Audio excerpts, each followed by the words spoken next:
So, introduction. Definition and importance of fiscal policy. So, fiscal policy involves the use of government spending and taxation to influence the economy. It aims to manage economic performance, promote growth, reduce unemployment, and control. So, we all know nga, fiscal policy is na kanang nag-involve din siya sa use of kanang government spending and taxation. So, there are tools of fiscal policy. So, first is taxation. So, definition, government impose financial charges. So, we all know nga, kanang government is nagkuha na sila kanang mga financial charges sa o kanang nasa lay kanang gastuan.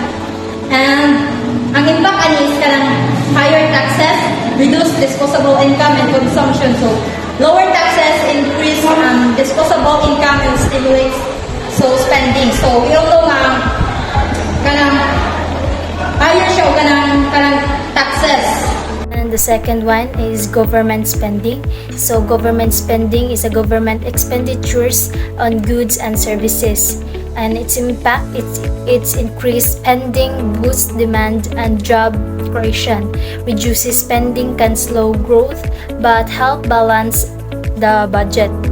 So government spending, it's all about kanang like pagpangita bitaw sa ay kanang mag-create siya og job, then mag-create siya job para sa mga tao, then it's also help para mabalance ang growth sa ato ang budget.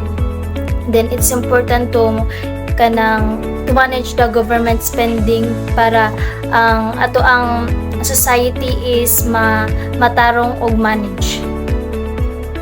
Borrowing. Definition. Government borrowing covers expenditure gaps.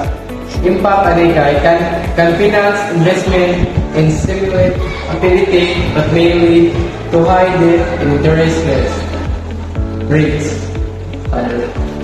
Let me explain to you the economic situation. High unemployment rate.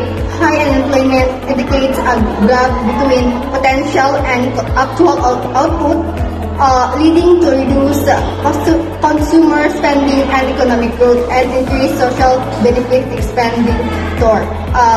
This is all about high unemployment rate. This refers to a situation where is a significant portion of labor force is unable to find work, resulting in a lower level of economy.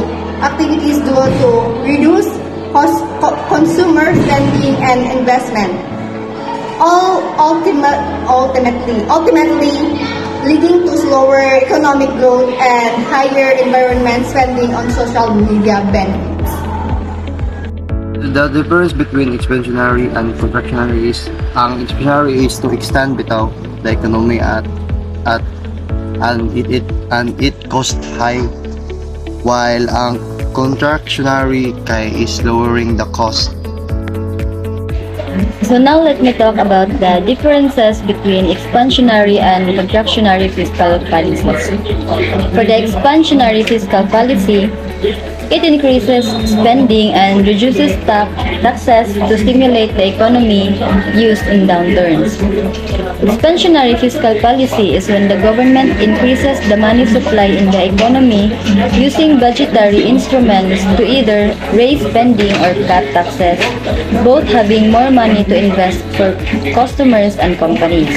For example, it can increase discretionary government spending, infusing the economy with more money through government contracts.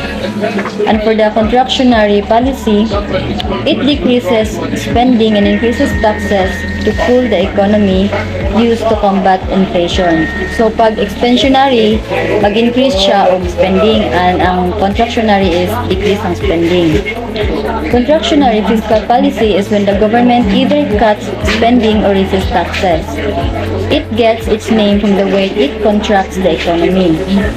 It reduces the amount of money available for businesses and consumers to spend. An example of contractionary fiscal policy could be when the government decides to decrease government spending, meaning that government programs like the forest, service, healthcare, or the military will receive less funding. So, impact of proposed policies on the economy. Expansionary policies. It can lead to job creation and economic growth but may increase deficits and debt. Second is contractionary policies. Reduce inflation but may lead to higher unemployment and slower growth. Foreign-based policy effects, timing and lag effects, delays between implementation and impact. Policymakers face challenges related to timing and lag effects, which refers to delay between implementing a policy and seeing its impact.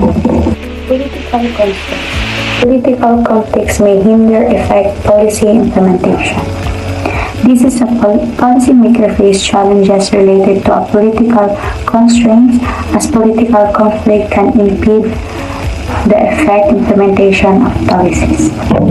Debt sustainability, excessive borrowing limits future policy options. Policymakers face debt sustainability issues as excessive borrowing can limit their ability to implement future policy effectively and may lead to financial instability. Unemployment consequences. Stimulating the economy may cause inflation. Reducing inflation may increase unemployment. Policymakers face challenges related to unintended consequences as their actions to stimulate the economy can inadvertently lead to inflation, while measures to reduce inflation may result in increased unemployment. It is essential for policymakers to carefully consider the potential and unintended effects of their decisions. Deep sustainability. Excessive borrowing limit future policy options. Deep sustainability is a critical aspect of economic management as excessive borrowing can constrain future policy options and limit the government's ability to respond effectively to economic challenges. It is essential for governments to maintain a balance in borrowing to ensure long-term financial stability and flexibility in decision-making. So in conclusion, understanding the fiscal policy is crucial for economic management since tools like taxation, government spending, and borrowing helps influence economic performance, like expansionary policy that can lessen high unemployment by stimulating growth and job creation. But policymakers must carefully navigate timing, political constraints, and potential unintended consequences. A well-created fiscal policy promotes economic stability and growth. So that's all.